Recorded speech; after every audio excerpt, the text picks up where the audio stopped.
Birgit Vorndran hat mich nach Altmannshausen eingeladen, wenn bei ihr Hochsaison ist. Fast täglich treffen jetzt Notfälle ein. Seit vielen Jahren nimmt sie Wildvögel auf. Hallo, grüß dich. Darf ich? Komm rein, Hallo. Na, darfst mal Hallo sagen. Wie viel hast du jetzt da? 40. Ich würde sagen, wir gehen erstmal dahin, wo die meisten sind, in die Küche. Okay. In der Küche sind die, um die sich Birgit am meisten kümmern muss. Und hier sind schon ein bisschen größere. Das ist die Singvogelabteilung. Die Vogelrettung ist Birgits Hobby, aber in der Hauptsaison eigentlich ein Fulltime-Job. Ein guter Tag ist, wenn nichts kommt. Ein guter Tag ist, wenn ich mich um die Tiere kümmern kann, die ich da habe. Und ein schlechter Tag ist halt, wenn Notfälle sind, wenn ich weit fahren muss, weil sich niemand kümmern kann. Für mich ist halt eine Fahrt immer eine Stunde, 2 Stunden, wo ich nicht bei meinen Tieren bin. Die hier sitzen, brauchen noch alle 2 Stunden Futter. Das ist die Grasmücke, oder? Eine kleine Grasmücke, genau. Und die bieten es ja immer schon an. Magst du mal probieren? Ja, gerne, natürlich. Was nimmt sie, einen Mehlwurm oder einen Soldaten? So einen dunklen kannst du ihr geben. Erstes Problem, die Larve richtig anpacken. Dauert die, nee, die muss man irgendwie spitzer haben, ne? So, wo bist du? Rotspänstchen. Oh Gott, oh Gott, oh Gott. Ich hätte es mir reinstecken müssen. Ach, der kann das schon. Ah. Oh. Hallo, da will einer schon raus.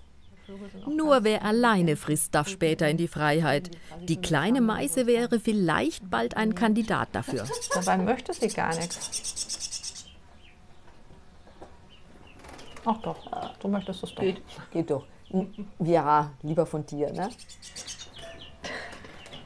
Das ist aber der Vorführeffekt. Die frisst nämlich eigentlich schon sehr gut alleine. Aber wenn man gefüttert werden kann, dann wird man halt doch lieber gefüttert. Birgit hat sich eigentlich auf 2 Arten spezialisiert. Die Wasservögel, für die wir nun das Frühstück schneiden, und Rabenvögel. Wie nennt man das? Viele Tiere bekommt sie vom Würzburger Tierheim. Gestern Abend haben die Tierpfleger schon mal wegen einer Dole angerufen. Okay, alles klar. Alles klar, wir kommen heute Nachmittag. Jo, bis dann. Ciao. Hast du jetzt schon mehr Informationen bekommen über die Dole? Sie ist zumindest noch da und sie lebt noch. Das ist ja auch nicht immer selbstverständlich. Die kam gestern ganz spät. Und mit den Dohlen ist es dieses Jahr tatsächlich ein großes Problem, weil die alle sehr mager sind. Also wir werden es nachher sehen, wenn wir sie holen. Das ist kritisch bei den Dohlen.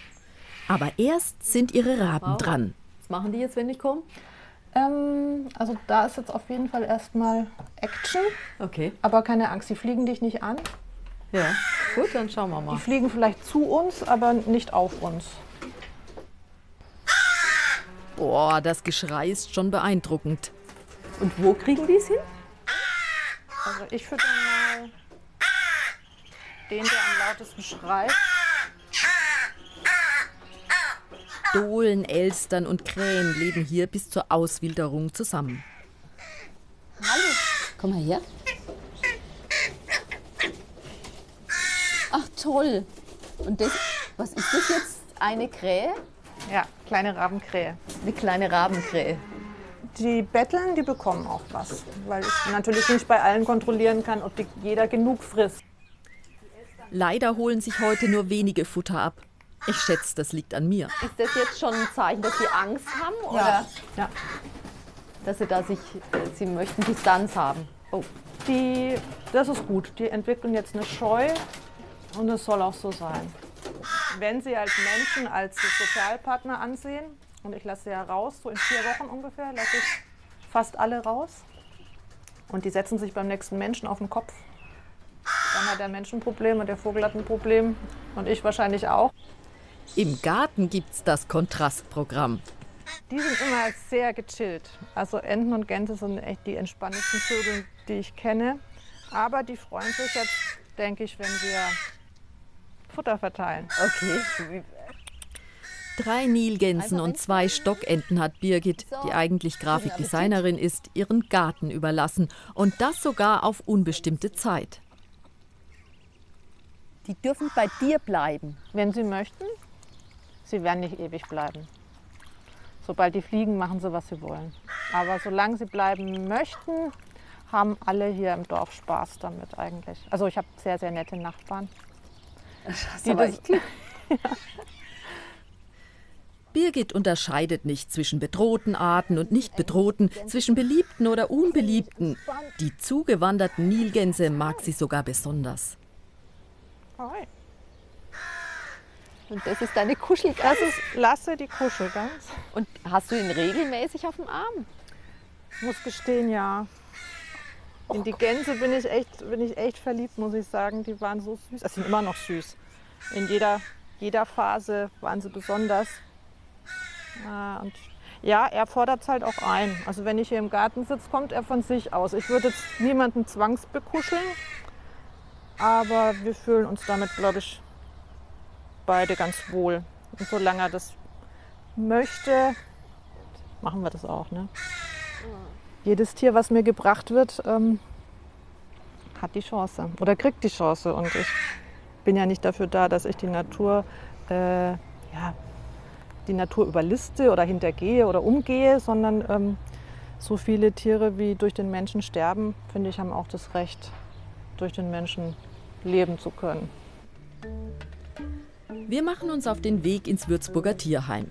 Knapp 80 Kilometer hin und zurück, 1,5 Stunden Fahrt, wenn es gut läuft. Für ein einzelnes Tier die Fahrt auf sich zu nehmen, da hat Birgit keinen Moment gezögert, als die Tierpflegerin angerufen hat. Von den letzten 5 Dohlen, die sie bekommen hat, haben es nur 2 geschafft. Hoffentlich kann sie diese retten. Das ist auf jeden Fall wehrhafter als meine beiden, muss ich sagen. Aber das ist ja im Zweifelsfall positiv, wenn sie... Und wo habt ihr sie jetzt her? Die wurde in der Stadtmitte in Würzburg gefunden. Das hat eine Frau länger beobachtet, ob sie auch noch gefüttert wird, vielleicht von den Eltern. Aber da kam jetzt, also sie hat gar nichts gesehen und sie hat dann auch geschrien und sah sehr hilflos aus. Und dann hat sie zu uns gebracht. Mhm. Aber sie ist stabil und guckt ganz munter. Ja, jetzt ist der Transport nochmal Stress für sie. Ne? Ja, aber das Schlimmste hat sie jetzt, glaube ich, geschafft. Und wenn sie dann mit den anderen wieder beisammen sitzt, dann ist es, glaube ich, auch wieder in Ordnung. Zurück in Altmannshausen checkt Birgit den Neuankömmling erstmal durch. So, nochmal Stress, Kleine. Ja, sie hat hier oben auch irgendwie so eine kahle Stelle. Da gucke ich nochmal, ob sie sich da irgendwie verletzt hat, aber weiß ich auch nicht. Andere picken. Sieht jetzt vielleicht sogar so aus, als hätte sie da einfach eine Glatze.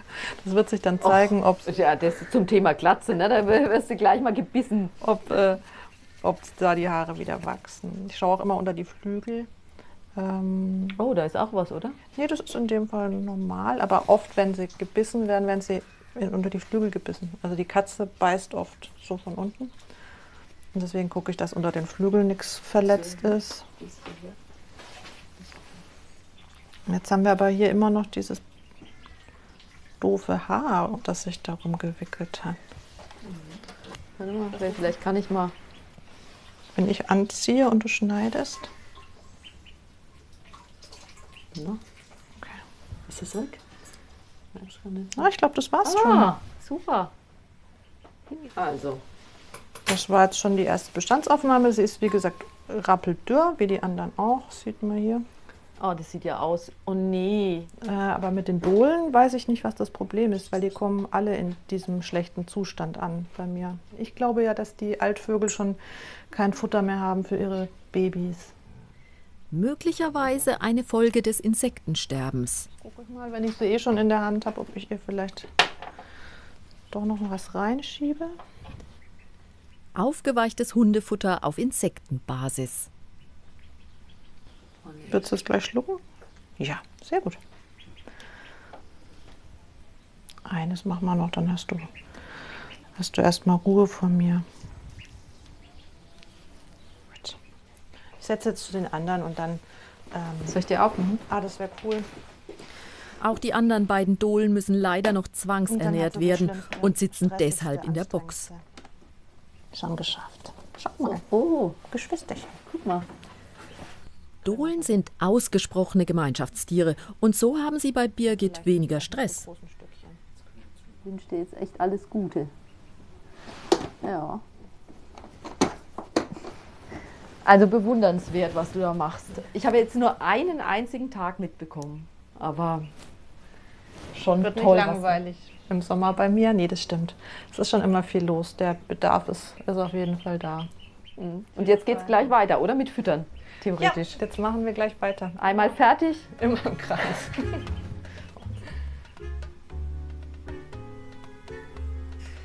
Wenn die in wenigen Wochen fit für die Freiheit sind, dann gibt es bei Birgit eben wieder Platz für die nächsten Notfälle.